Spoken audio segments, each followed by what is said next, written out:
आज का आपका टॉपिक है roots of a complex number. देखो, हम रियल नंबर्स के रूट्स को फाइंड आउट करते हैं। अब हम यह फाइंड आउट करेंगे roots of a complex number. First of all, आपने कभी नोटिस किया होगा कि अगर हम कॉम्प्लेक्स नंबर के रूट्स की अगर बात करें तो वो आपके पास ऑलवेज किस में होते हैं? कॉन्जुगेट पेयर में होते हैं। कॉन्जुगेट पेयर मीन्स अगर मैं आपसे कहूँ कि z आपके पास एक कॉम्प्लेक्स पॉलिनोमियल है जिसके पास रूट एग्जिस्ट करता है a प्लस आयोटा b।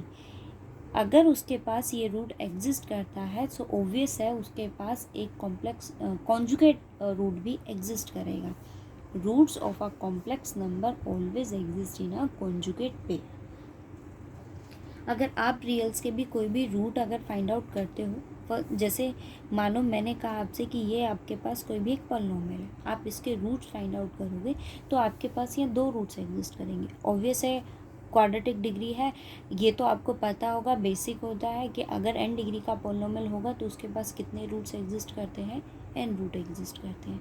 अगर एक एक्स्ट्रा रूट अगर आपके पास एग्जिस्ट कर जाता है तो वो लीनियरली डिपेंडेंट हो जाते हैं।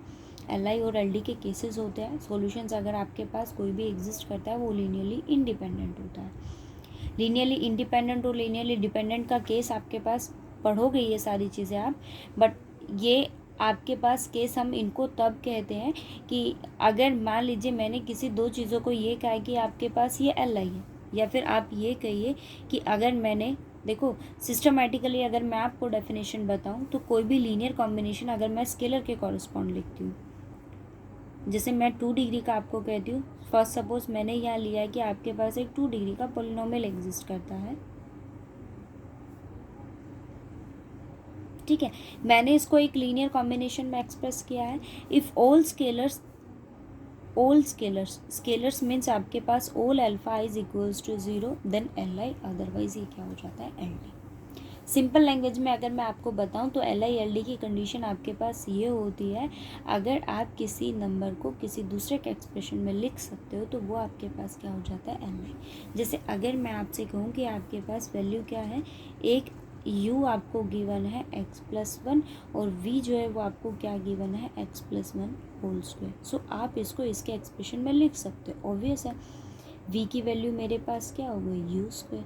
सो आप u को v के कॉरस्पॉन्ड एक्सप्रेस कर सकते हो। वो कैसे हो जाते हैं? LD हो जाते हैं। जैसे अगर मैं आपसे कहूँ कि आप x को u की वैल्यू मेरे पास x है और v की वैल्यू मेरे पास 4 है, यहाँ मैंने कंडीशन सिर्फ ये ले ली कि x आपके पास 4 के इक्वल नहीं हो सकता। मैंने x को 4 मतलब x आप अगर कहीं से भी पिक करोगे बट वो 4 नहीं हो सकता। अब ये कंडीशन मेरे लेने के बाद आप क्या 4 को x के कॉरस्पॉन्ड लिख सकते हो? नहीं। आप ऐसा कोई भी लीनियर कॉम्बिनेशन एक्सप्रेस नहीं कर सकते जिससे आप उसे वेरिएबल बना सको, या आप वेरिएबल का कोई भी ऐसा लीनियर कॉम्बिनेशन एक्सप्रेस नहीं कर सकते जिससे आप उसे कांस्टेंट बना सको। हाँ, बना सकते हो। अगर सपोज मैं यहाँ क्या ले लेती हूँ वैल्यू को, x की वैल्यू 4, बट मैंने कंडीशन यहाँ क्या अप्लाई कर दी कि x आपके पास 4 नहीं है, ठीक है। सो वो LI LD की कंडीशन आ जाती है, बट सिस्टमेटिकली डेफिनेशन यही होती है। आप ये आगे पढ़ोगे फाइनल ईयर में कि आप जो यहाँ ये होते हैं आपके पास वेक्टर्स, वेरिएबल की जो मैं बात कर रही हूँ ये वेक्टर्स होते हैं, और जो आप ये कोफिशिएंट चूज़ करते हो स्केलर होते हैं। किसी भी लीनियर कॉम्बिनेशन को अगर आप एक्सप्रेस करते हो, so if all scalars is equals to 0 then linearly independent, if all not 0 then linearly dependent। ये केसेस आते हैं आपके पास, ठीक है। एक बेसिक सी चीज़ ये भी है कि आप अगर कोई भी कॉम्प्लेक्स रूट फाइंड आउट करते हो, जैसे ये एग्जांपल मैंने आपको दिया, मैं आपसे कहती हूँ आप इसके रूट फाइंड आउट करो। सो सिंपली आप क्या करोगे? x² इक्वल टू -1, यहाँ से आपके पास दो रूट्स आ जाते हैं, x equals two plus minus iota, यही रूट आपके पास फाइंड आउट होंगे। अब आप देखो तो conjugate, first of all conjugate pair जो होता है वो आपके पास एक रिफ्लेक्शन होता है along a x axis. Conjugate pair का मतलब ये होता है कि जैसे सपोज करो कि मेरे पास यहाँ वैल्यू है a प्लस आयोटा थीटा। अब आपसे ये कहती हूँ मैं, ये आपके पास z फॉर्म कहता है, मैंने कहा आप इसका क्या निकालो? कॉन्जुगेट निकालो। तो वहाँ रिफ्लेक्शन अबाउट एक्स एक्सिस का मतलब ये हो गया कि जो आपके पास आयोटा होता है ना वो नेगेटिव आयोटा में रिप्लेस हो जाता है, ये कॉन्जुगेट आपके पास होता है। सो कॉम्प्लेक्स रूट अगर आपके पास एग्जिस्ट करते हैं वो ऑलवेज हमेशा किस में होते हैं? ऑलवेज कॉन्जुगेट पेयर में एग्जिस्ट करते हैं। कॉन्जुगेट पेयर, और ऑब्वियस है आपने कई बार रूट्स भी फाइंड आउट किए होंगे, अगर रूट एग्जिस्ट करते हैं तो वो कुछ ऐसे फॉर्म करते हैं। अगर ये आपके पास -1 है तो एयोटा फॉर्म कर जाएगा, और अगर नहीं है तो मतलब कोई भी कांस्टेंट वैल्यू अगर आपके पास एग्जिस्ट करती है और वो अंडर रूट में नेगेटिव हो तो वो एयोटा फॉर्म कर जाएगा। बट वो ऑलवेज होते कैसे हैं? प्लस माइनस साइन के साथ। इट मीन्स रूट्स अगर एग्जिस्ट करते हैं तो वो कैसे होते हैं? कॉन्जुगेट पेयर में होते हैं। अब आपके पास ये आर्टिकल है, मोस्ट इंपॉर्टेंट है। देखो इसकी ज़रा स्टेटमेंट क्या थी, ये कुछ बेसिक्स था जो मैंने आपको बता दिया। अब थ्योरम को आप देखो क्या कहता है। To show that there are q and only q distinct values of cos theta plus iota sine theta raise to power 1/q। Q आपके पास कैसा है? एक पॉजिटिव इंटीजर।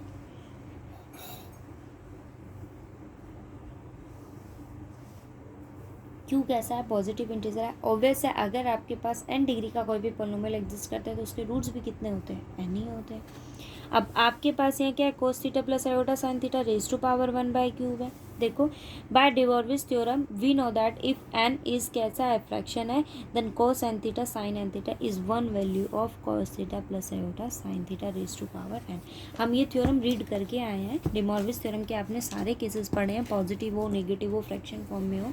देखो आपके पास वैल्यू क्या है यहाँ पर? Cos theta plus iota sine theta raise to power आपके पास क्या है? 1/क्यूब है। ठीक है, अब देखो इससे पहले एक चीज़ मैं आपको बता देती हूँ कि पीरियोडिक फंक्शन आपके पास क्या होते हैं। पीरियोडिक फंक्शन आपके पास वो होते हैं, फर्स्ट सपोज मेरे पास एफ ऑफ एक्स कोई भी एक फंक्शन है, if I adding here x plus 1 then it also become, ठीक है। 1 आपके पास एक एग्जांपल मैंने आपको दिया है। अगर आप यहाँ कोई भी अल्फ़ा चूज़ करते हो, आपने क्या किया? एफ ऑफ एक्स को रिप्लेस कर दिया एक्स प्लस अल्फ़ा से, और वो किसके इक्वल आ जाता है? आपके पास एफ ऑफ एक्स के इक्वल हो जाता है। उस कंडीशन में हम एफ ऑफ एक्स को क्या कहेंगे कि फंक्शन आपके पास कैसा है? पीरियोडिक है। और मैं पीरियोडिक फंक्शन है सो वहाँ आपके पास अल्फ़ा क्या हो जाएगा?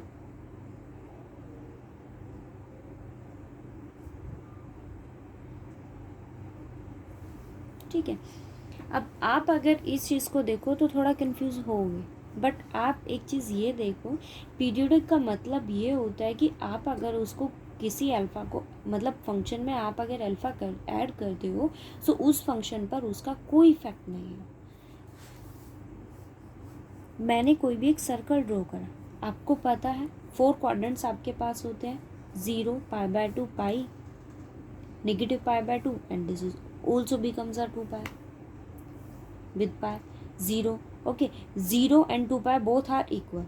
If you draw a circle with this initial axis and with this theta equal to 0 and you complete this revolution after this point, again you reach the same point and this point is also theta equal to 2 pi. It means मैं आपको ये बताना चाहती हूँ कि आपने जहाँ से शुरुआत की वहीं आपने उसकी क्या की? आफ्टर अ कंप्लीट रिवोल्यूशन आपने उसकी वहीं एंडिंग की। ठीक है, 0 2 पाई आपके पास सेम पॉइंट है, दोनों है डिसजॉइंट, बट दोनों आपके पास है क्या? Same point. किसके लिए? एक सर्कल के लिए। आपने उसका इनिशियल और एंडिंग पॉइंट क्या रखा है? सेम रखा है। ठीक है, सेम रखने का मतलब ये है कि आपने कोई भी एक सर्कल ड्रॉ किया, 0 से आपने उसकी बिगनिंग की, बट आपने 2 पाई ऐड किया तब भी वो आपको क्या दे रहा है? इटसेल्फ दे रहा है। मतलब मैं अगर यहाँ सर्कल के इक्वेशन की बात करूँ सो आप सपोज ये आपके पास कुछ F of x he form करता है। ठीक है, आपने क्या किया? यहाँ 2 पाई ऐड किया तब भी वो आपके पास क्या दे रहा है? एफ ऑफ एक्स दे रहा है। उस केस में आपके पास 2 पाई उसका क्या हो गया? पीरियड हो गया। अब आप ये देखो कि साइन और कोस की अगर मैं बात करूँ, साइन और कोस की, वो भी कुछ ऐसे फॉर्म करता है। ठीक है, क्योंकि यहाँ मेरे पास साइन कोस है तो मैं उन्हीं की बात करूँगी। अब आप अगर 0 से बिगनिंग करते हो, इट मीन्स फर्स्ट क्वाड्रेंट से मैंने बात करी, फिर आपके पास आ जाता है 90, 2 पाई आप π/2 आपके पास फॉर्म करता है। अब अगर आप π/2 सब्सिट्यूट करते हो, 90 सब्सिट्यूट करते हो तो वो क्या हो जाएंगे? साइन कोस में, कोस साइन में रिप्लेस हो जाएगा। फिर हम बात करते हैं किसकी? सेकंड क्वाड्रेंट की। थर्ड क्वाड्रेंट में हम आ जाते हैं, वहाँ आपके पास उसकी वैल्यू क्या हो जाती है? 180। 180 में वो चेंज नहीं होगा, बट यहाँ पॉजिटिव नेगेटिव का इफेक्ट होगा, ऑब्वियस है। फिर हमारे पास कंडीशन किसकी आ जाती है? फोर्थ क्वाड्रेंट की। फर्स्ट क्वाड्रेंट में आपके पास ये 0 से 90 रहता है, 90 में वो वैल्यू रिप्लेस हो जाती है। अगर हम यहाँ बात करें तो 90 में वैल्यू रिप्लेस हो जाती है, बट ये क्या रहता है 90 से 180 के बीच में रहता है, 180 में चेंज नहीं होता। 180 से 270 के बीच अगर हम आते हैं तो यहाँ से 270 में चेंज हो जाता है, 180 में वो पॉजिटिव नेगेटिव का इफेक्ट दे देता है। और अगर हम बात करें किसकी फोर्थ क्वाड्रेंट की, तो 270 की हम बात, उसमें तो वो एंगल चेंज हो जाती है आपके पास वैल्यूज़। क्या आपके पास केस रह गया सिर्फ और सिर्फ फोर्थ क्वाड्रेंट का, जहाँ आपके पास थीटा की वैल्यू को मैंने क्या चूज़ करा, 2 पाई। अब आप चाहे तो वैल्यू को सब्स्टिट्यूट कर लो, आपके पास क्या वैल्यू देगा वो एज इट इज़ रहेगा, साइन कोस में रिप्लेस नहीं होगा आपके पास, ठीक है। और पॉजिटिव और 2 पाई सब्स्टिट्यूट करते हो तो वैल्यू क्या हो जाएगी, पॉजिटिव पॉजिटिव नेगेटिव नेगेटिव। तो मेरे पास साइन और कोस का जो ये साइन और कोस दोनों फंक्शंस आपके पास कैसे होते हैं, पीरियोडिक होते हैं। Sine and cos both are periodic,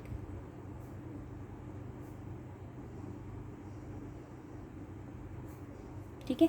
और दोनों का पीरियड आपके पास क्या होता है, 2 पाई होता है, ओके। अब आपके माइंड में अगर कोई डाउट हो तो आप सब्स्टिट्यूट करना, कोई भी एंगल आप चूज़ करना और उसके अंदर 2 पाई ऐड करना, फिर आप उसकी वैल्यू को फाइंड आउट करके देखना कि वहाँ आपके पास वो क्या वैल्यू फॉर्म करता है, ओके। अब सो ये मेरे पास पीरियोडिक है, तो मैंने इसकी वैल्यू को क्या किया, रिप्लेस किया, कॉस थीटा आपके पास है तो मैंने यहाँ क्या ले लिया, 2r पाई, कोई भी multiple of 2 pi plus theta plus iota sine 2r pi plus theta whole raise to power आपके पास क्या हो गई, 1/q हो गया। अब आपको पता है हमने डिमॉर्विस थ्योरम पढ़ी है, वो एंगल क्या हो जाता है, multiply. So you have cos 2r pi plus theta over q plus iota sine 2r pi plus theta over, okay. अब ये दो वैल्यूज़ आपके पास हो गई हैं।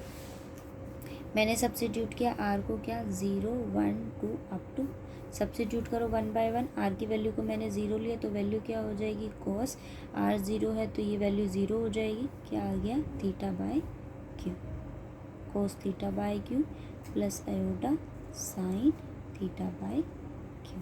सेकेंड वैल्यू देखो, अगर आप r को 1 सब्स्टिट्यूट करते हो तो वैल्यू क्या हो जाएगी, r को 1 सब्स्टिट्यूट करते हैं, सो कोस 2 pi plus theta by Q plus iota sine 2 pi plus theta by Q, okay. Same ऐसे आप वैल्यू को सब्स्टिट्यूट करते जाओगे। तो मैंने यहाँ क्या वैल्यू ले ली, अप टू कहाँ तक, आपके पास क्यू तक। तो q-1 के लिए वैल्यू क्या हो जाएगी, अगर मैं r को रिप्लेस करती हूँ किससे, q-1 से, सो 2 इंटू q-1 पाई plus theta over Q plus iota sine 2 q-1 पाई plus theta over Q, okay. और नेक्स्ट आपके पास क्या टर्म हो जाती है, 2q लास्ट, क्योंकि मैंने r की वैल्यू को क्या सब्स्टिट्यूट किया है, q plus iota sign 2q pi theta plus theta by Q, ठीक है। अब आप एक चीज़ ये देखो कि ये टर्म है मेरे पास, मैंने इसको क्या करा, सेपरेट किया।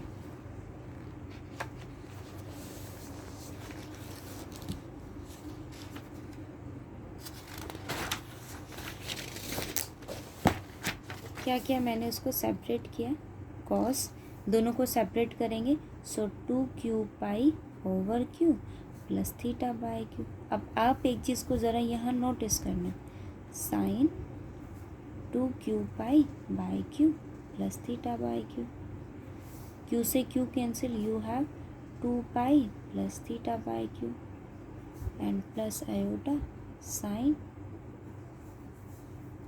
2 pi plus theta by q. Sine और कोस दोनों कैसे होते हैं, पीरियोडिक होता है, दोनों का पीरियड क्या होता है, 2 पाई होता है। सो आपके पास वैल्यू फिर से क्या आ गई, cos theta by Q plus iota sine theta by Q. अब आप ये वैल्यू देखो ना, तो आपके पास r की वैल्यू 0 के लिए यही था और q के लिए भी क्या आ गई, सेम वैल्यू आ गई, ठीक है। ये वैल्यू आपके पास क्या हो गई, सेम हो गई। सेम ऐसे अगर मैं आपको कहूँ कि आप r की वैल्यू को क्या सब्स्टिट्यूट करो, q+1 सब्स्टिट्यूट करो, देखो ये डिपेंडेंट हो गया, मैंने अगर q-1 तक सब्स्टिट्यूट करा, आपके पास सारे सॉल्यूशन कैसे आ गए, Li आ गए। Li का मतलब ये है कि आप इसको इसके लीनियर कॉम्बिनेशन में नहीं लिख सकते, इसको इसका लीनियर कॉम्बिनेशन नहीं लिख सकते, बट जैसे मैंने इस q सब्स्टिट्यूट किया ना, तो q पर आपके पास वैल्यू क्या आ गई, repeated of this term, same आया ना दोनों, तो आप इसको, इस टर्म को इसका लीनियर कॉम्बिनेशन लिख सकते हो, सेम वैल्यू आ गई। इट मीन्स अगर मैं यहाँ देखूँ ना, तो ये था 0 1 अप टू क्या हुआ, q-1 हुआ, और एक टर्म आपके पास 0 हो गई। सो टोटल कितने रूट्स एग्जिस्ट कर गए, q, और डिग्री भी कितनी थी 1/q, तो कितने ही रूट आपके पास इसके एग्जिस्ट करेंगे, q रूट एग्जिस्ट करेंगे फॉर किसके लिए, और वो रूट आपके पास ये फॉर्म करेंगे फॉर r की वैल्यू जब आपके पास क्या होगी 0 1 2 अप टू q-1। बट जैसे ही आप q और q की, आप चेक करना इसको कि अगर आप q+1 सब्स्टिट्यूट करते हो तो इनमें से कौन सा रूट वो फॉर्म करता है, ठीक है। इसके पास LIQ रूट्स ही एग्जिस्ट करेंगे और वो Q रूट्स आपके पास ये होंगे। If you substitute a q+1th root, this is an Q, तो वो आपके पास क्या हो जाएगा, रिपीटेड रूट हो जाएगा। इट मीन्स आपके पास जो ये इक्वेशन है उसके बाद कितने रूट्स एग्जिस्ट करते हैं, Q रूट्स एग्जिस्ट करते हैं, ठीक है।